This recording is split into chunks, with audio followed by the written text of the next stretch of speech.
Thank you for being here. I'm here with the Commissioner and the Senator in order to make a very important announcement. On the onset, I'd like to say that the RCMP is a vital national institution. The hardworking and dedicated members put their lives on the line to protect us each and every day. As an organization, it's recognized around the world as a symbol of who we are as Canadians and what we value: professionalism, honesty, integrity, and compassion.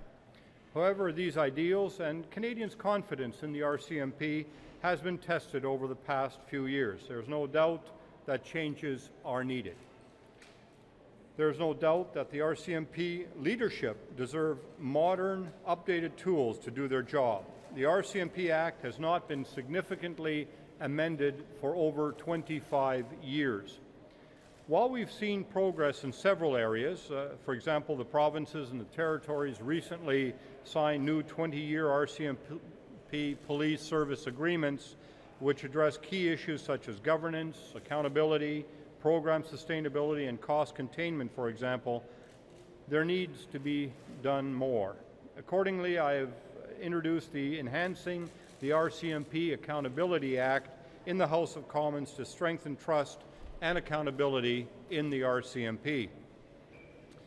We will achieve this on three vital fronts. First, we will enhance civilian oversight of RCMP activities by replacing the existing Commission for Public Complaints against the RCMP with a modern and independent Civilian Review and Complaints Commission for the RCMP.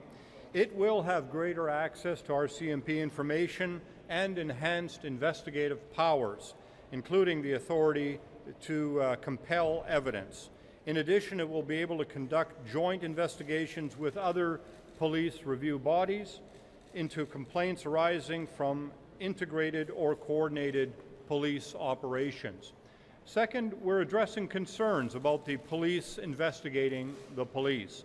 The legislation sets out a new statutory framework to enhance the transparency of criminal investigations of serious incidents such as death or serious injury involving RCMP members. And finally, it is also providing the Commissioner the direct authority to discharge members for various non-disciplinary administrative reasons. It's become clear through my discussion with the Commissioner and with Canadians that changes are indeed needed. Changes that will help make discipline measures fast, effective, and proportionate. Right now, that's not the case. The process is overly rigid and bureaucratic. Proceedings tend to be drawn out over years in most instances. Frontline managers, such as detachment commanders, have very few options available to address misconduct. Any serious cases, those requiring more than a reprimand, for example, must be referred to an adjudication board, a board that is made up of 3 senior officers who follow a heavily regulated process prior to making a determination. Matters before a board can take up to 5 years to be fully resolved. And it's a process that's taken out of the supervisor's hand, sent to another group to resolve. The manager is largely cut out of the process. Not surprisingly, this tends to create an adversarial work environment with significant delays in disciplinary action. We're placing an emphasis on addressing issues at the local level, so to speak, at the local or at the level closest to where the behavior has occurred. Because not every situation requires further escalation, managers will be expected to exercise greater responsibility in preventing, identifying, and resolving behavior that could lead to or in fact contravene the code of conduct. Managers will have more tools at their disposal to respond, for example, through access to a broader range of sanctions, ranging from educational or training-based approaches to corrective by example, suspension of pay. In cases where dismissal may be an outcome, the manager or commander would be required to refer the case to a conduct board. However, those boards would be significantly different from the current adjudication boards. in that they would have the discretion necessary to consider and resolve cases in the most informal and expeditious manner as possible given the circumstances. The evidence and information gathered during the criminal trial, especially where there is evidence such as video or admission, should be sufficient for a manager acting as a conduct authority or a conduct board to make its determination. Where there is need to consider certain evidence through the presentation of witnesses under oath, a conduct board could elect to follow that route. However, there will no longer be a strict requirement that a formal hearing be conducted in every case. Each case will be considered based on the specific context. The focus will be on having the vast majority of issues addressed at the most appropriate level in the RCMP in a timely manner and by managers who are most familiar with the situation. The formality and administrative burdens will be significantly reduced in favor of a fair, streamlined, and proportionate system. It just makes sense in order to deal with internal conduct issues in this manner. When it comes to the serious issue of harassment, all forms of harassment, we know that processes alone won't solve the entire problem. Attitudes need to change. This change has already begun, as seen by the recent training of new harassment investigators in the province of British Columbia. This is a good start, but more has to be done. The new legislation provides the Commissioner with the authority to develop a process for the investigation and resolution of harassment complaints where the respondent is a member of the force. Currently, RCMP managers faced with having to address harassment issues have two different processes they must follow, one under Treasury Board policy and one under the RCMP Act. These processes do not always align, which can lead to confusion about rights, responsibilities, and the approaches available. Moving forward, the Commissioner will have the authority to establish a single, comprehensive system for investigating and resolving harassment concerns. A system that builds on the strengths of the two processes, brings them together, and enables an appropriate, timely, and transparent means of overcoming the troublesome allegations we are currently hearing in the media reports. As I understand the process, and I think this is important, that, for example, if a harassment complaint is made, the current process, if it determines, in fact, that there was no harassment, but there are other conduct issues, those other conduct issues cannot be considered. And that seems to me to defeat the process. You go through an entire process, find out that one complaint isn't justified, but there are underlying workplace issues that need to be resolved because of conduct that needs to be addressed. And by bringing these two processes together, we'll not only be able to determine whether or not there is harassment, but if there are other underlying conduct issues that could be addressed, and we want to make sure that it's addressed in the same process. We are also proposing to update the RCMP Act to give the Commissioner of the RCMP more authority to effectively manage the RCMP workplace. For example, the Commissioner will have the authority to appoint and promote officers and establish rules around ending or stopping pay and allowances for members who are suspended from duty. Currently, the role of the Commissioner is very limited. We're also proposing to streamline the categorization of employees in the RCMP to reduce duplication and confusion. In conclusion, we've heard the call for a change. We've worked closely with the RCMP to develop the best way forward, and now it's time to take action. Appropriate and timely responses are vitally important, which will happen through the empowerment of supervisors, commanders, and other managers throughout the organization. And I might point out that this system is not inconsistent with what other police departments utilize in order to determine how to best resolve conduct issues inside their ranks.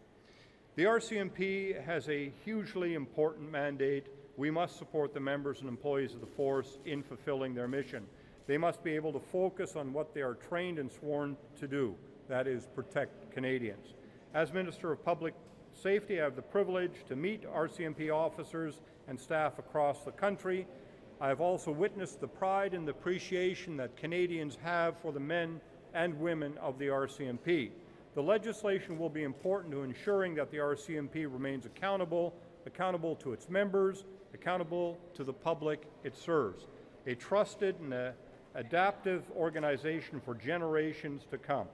I want to specifically thank the Commissioner for the great deal of work that he has done in the past little while to put many of these recommendations in the appropriate form, to give us that background in terms of making the legislation, the background that he has as a long-serving RCMP member. And there will be some comments for the Commissioner, but I will call on Senator Dagenet to make some comments first in French. Thank you very much. Thank you, Mr. Minister. It's a little dark. I might find it difficult to read. Alors bonjour tout le monde, je suis heureux d'être ici aujourd'hui avec le ministre et le commissaire Paulson. La GRC est une institution nationale essentielle.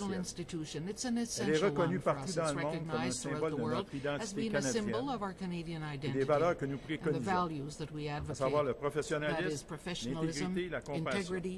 Toutefois, au cours des dernières années, ces idéaux, tout comme la confiance des Canadiens envers la GRC, ont été ébranlés par des événements très publicisés, des enquêtes publiques et plus récemment des allégations de harcèlement sexuel dans les forces. Il va sans dire que des changements sont nécessaires pour mieux appuyer les interventions policières de première ligne et poursuivre le rythme des changements apportés à une gestion moderne de la police. Malgré les progrès déjà réalisés dans divers domaines, il en reste encore à faire. Par conséquent, tôt ce matin, le ministre Toews a déposé un projet de loi à la Chambre des communes qui nous aidera à y arriver sur trois principaux fronts. D'abord, nous renforcerons la surveillance civile des activités de la GRC en créant une commission moderne et indépendante d'examen civil et de traitement des plaintes liées à la GRC. Elle aura un accès accru à l'information détenue par la GRC et à de plus grands pouvoirs d'enquête, y compris le pouvoir d'exiger des preuves. De plus, cette commission sera en mesure de mener des enquêtes conjointement avec d'autres organismes d'examen, des services de police, lorsque les plaintes auront trait à des opérations policières intégrées et coordonnées. Ensuite, nous répondons aux préoccupations concernant les enquêtes menées par des services de police sur d'autres services de police. Le projet de loi définit un nouveau cadre législatif pour accroître la transparence des enquêtes criminelles portant sur des incidents graves, comme des décès ou des blessures graves, mettant en cause des membres de la GRC. Enfin, ce projet de loi aidera à moderniser le cadre de gestion des mesures disciplinaires, des griefs et des ressources humaines à la GRC. Le processus sexuel représente un fardeau administratif et ils sont trop rigides et bureaucratiques. C'est d'ailleurs pourquoi, dans la plupart des cas, les procédures ont tendance à s'étendre sur plusieurs années. Les gestionnaires de première ligne, tout comme les commandants de détachement, ont très peu d'options à leur disposition pour aborder les questions d'inconduite grave. Tous les cas graves, comme ceux exigeant des mesures plus sévères qu'une simple réprimande, par exemple, doivent faire l'objet d'un renvoi à un comité d'arbitrage. Ce comité est composé de 3 agents principaux qui doivent respecter un processus hautement réglementé avant de prendre une décision. De façon générale, un dossier peut prendre jusqu'à 5 ans avant d'être complètement résolu par un comité. De plus, ce processus n'est pas du ressort du superviseur, puisque la résolution est entre les mains d'un autre groupe. Nos nouvelles mesures législatives permettraient de régler les cas graves en aussi peu qu'un an, et peut-être même en moins de temps en ce qui concerne les problèmes comportementaux associés. Nous insistons pour que les problèmes soient abordés à l'échelon le plus près de la personne ayant commis une inconduite, en permettant aux commandants de détachement et aux cadres hiérarchiques ayant été désignés à titre d'autorité comportementale de répondre aux allégations d'inconduite rapidement et adéquatement. on misconduct for one of the members and to do so quickly. We will expect from these managers ways and means of our being able to investigate. The managers will be much better equipped to follow up on such cases. For example, they will have at their disposal many penalties given the education or the training, and there will be monetary sanctions such as pay suspensions. In the case where there is dismissal to be had, the manager or the commander will transmit the case on this board dealing with on this conduct board. The board will be quite different from the adjudication boards because it will have the necessary discretion to examine and judge cases in a much more official way and as quickly as possible if circumstances allow. For example, if a member has already been recognized as a criminal, guilty of a criminal offense by a court, we need not go over all this from an administrative point of view. The evidence that will have been collected from a criminal court should be adequate enough for the managers who have these authority or to a conduct board to bring down a decision. Now, if we have to examine some of the evidence because some of the witnesses have been sworn in, the conduct board will thus have the opportunity to act. However, it will no longer be totally necessary to have an official hearing for each case. Official measures and the administrative burden will thus be greatly reduced in favor of a fair, simple, and proportional system. These new legislative measures also give the Commissioner of the RCMP investigation process and to deal with the harassment charges when the individual is a member of the RCMP. At the present time, managers in the RCMP who have to settle harassment cases must follow two different processes. The first one coming from the policies of Treasury Board and the other one from the RCMP Act. Such process do not necessarily take into account the same things, which creates confusion as to rights and responsibilities and what must be done. Henceforth, the Commissioner will have one overall system. He will investigate on the harassment cases and solve them. We're also proposing to amend the RCMP Act in order to give the Commissioner powers required to manage staff in a much more efficient manner. For example, the Commissioner will be able to appoint agents and offer promotions, and in his duties might set regulations as well to govern any pay because of a member having been suspended. We're going to simplify the classification through different various categories to avoid confusion and overlap. We have worked in close cooperation with the RCMP to find the best solutions possible, and now it is time to act. The RCMP's mandate is very important, and we want to help the members and the employees to meet their responsibilities. They must be able to focus on the tasks for which they have been trained and sworn in other words, protecting Canadians. This legislative measure is very important, particularly when we have to see for the RCMP to be accountable. The RCMP is accountable to its members and the public that it serves. It must remain a very flexible organization full of trust for generations to come. Thank you so much.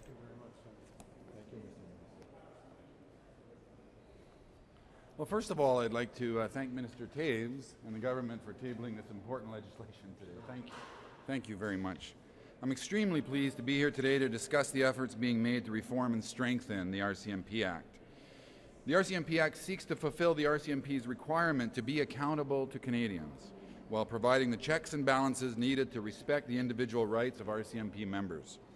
Police work can be dangerous business. Our members willingly face hazardous and harrowing situations. They do this so other citizens don't have to.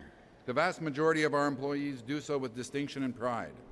As police officers, we're aware of the high expectations of Canadians, so when headlines shout that some of us aren't living up to these expectations, we're all disappointed. Public trust is the cornerstone of policing. Today's proposal goes a long way to strengthening this trust by enhancing RCMP accountability. As Minister Toews outlined, many of our current human resource management processes under the Act are administratively burdensome and bureaucratic. In some cases, resolution can be drawn out for years. The RCMP needs to move forward towards increased accountability and efficient employee management so that when the small minority among us fail to respect our core values and meet the expectations of Canadians, these issues can be dealt with quickly and appropriately. Not everything requires punishment, though. Most of the time, quick intervention by the supervisor and appropriate training will do. Currently, our processes are not conducive to this in the discipline context.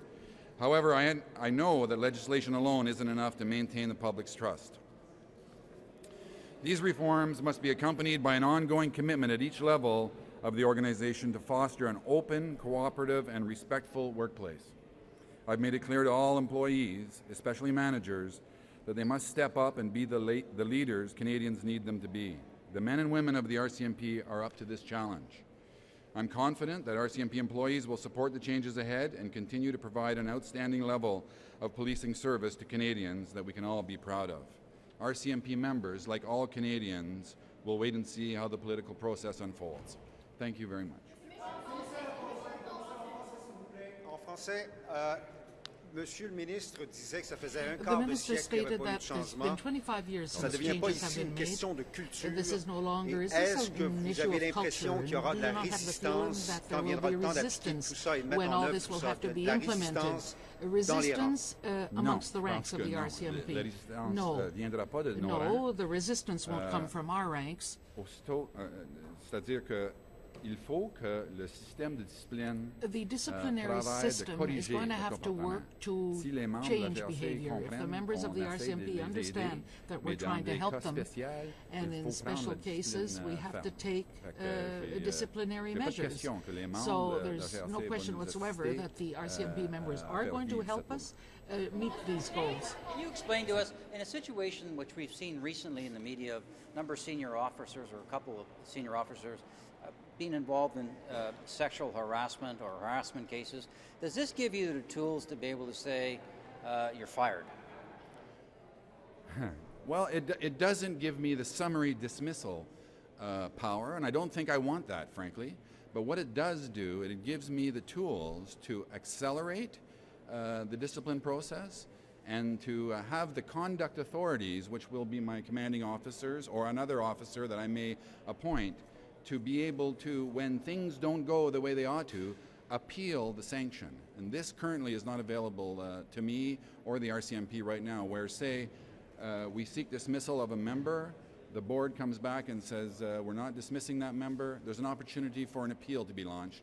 In this case, in these cases that have just been described, if this had been in place, what would have been different? We would be able to appeal the sanction. So in a case, let's say, and I won't talk about these cases, although I probably could talk about these cases. Yeah, very.